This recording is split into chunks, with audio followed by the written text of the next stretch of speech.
माझं नाव संध्या खंडीजोड आहे. मी शिवपार्कमध्ये राहते. माझ्या काही 2 मैत्रिणी त्या पहिल्या जॉईन झालेल्या आहेत. त्यांचा नाव इथं पहिला नंबर आला आणि त्या दोघी जणी माझ्या मैत्रिणी आहेत. त्यांनी मला याच्याबद्दल मला माहिती दिली होती की असं असं आहे तू चल म्हणून. सुरुवातीला मी कन्फ्यूज झाले नक्की थेरपी म्हणजे काय प्रकार आहे. म्हणजे बघितल्याशिवाय म्हणतात ना स्वर्ग म्हणजे मन आहे ना ते मेल्याशिवाय स्वर्ग दिसत नाही. म्हणून आपण स्वतःहून तोपर्यंत येत नाही तोपर्यंत आपल्याला माहिती नसते काय आहे म्हणून.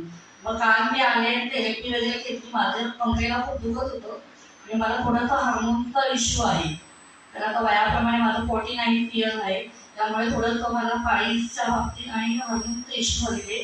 तर मी मॅडमशी वगैरे बोलले. मॅडम म्हणतात मी थेरपी सुरुवात करा तुम्हाला खूप फरक पडेल. काल माझा पहिला दिवस होता.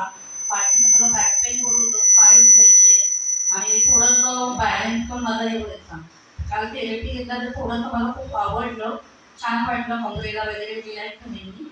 आणि इथं मी आज त्या कार्यक्रमाला आले रेसिपीच्या. तर आधी सांगितलं आता दर शनिवारी ते आपण जे कार्यक्रम आयोजित करतो ते अतिशय म्हणजे अप्रतिम कार्यक्रम आहे. कारण त्याच्यामुळे ज्या काही महिला घरी बसलेल्या आहेत किंवा ज्यांना खूप इच्छा असते काही एन्जॉयमेंटची पण काही घरामधून प्रोत्साहन मिळत नसतं बाहेर पडण्याचं. पण या थेरपीच्या माध्यमातून या महिला इथपर्यंत आलेल्या आहेत आणि त्यांनी अतिशय उत्तम प्रकारे जे काही असतं सरांनी भोजनाचं वगैरे करायला सांगितलं करून म्हणजे घरातून करून आणायला सांगितलं ते अतिशय मेहनतीने त्यांनी केलेलं आहे. आणि माझ्यापेक्षा माझ्या आईसारख्या आजीसारख्या काही महिला इथे उपस्थित आहेत. त्यांनी उत्साहाने केलं म्हणजे त्यांच्यामध्ये जी एनर्जी आली त्या ऍक्च्युली या माध्यमातून त्यांना मिळालेली आहे. सरांचं काय नाव आहे लाईफ थेरपी याच्यातून त्यांना उत्साह मिळाला, एनर्जी मिळाली आणि आजपर्यंत म्हणजे आज ते इथे येऊ शकलेले आहे.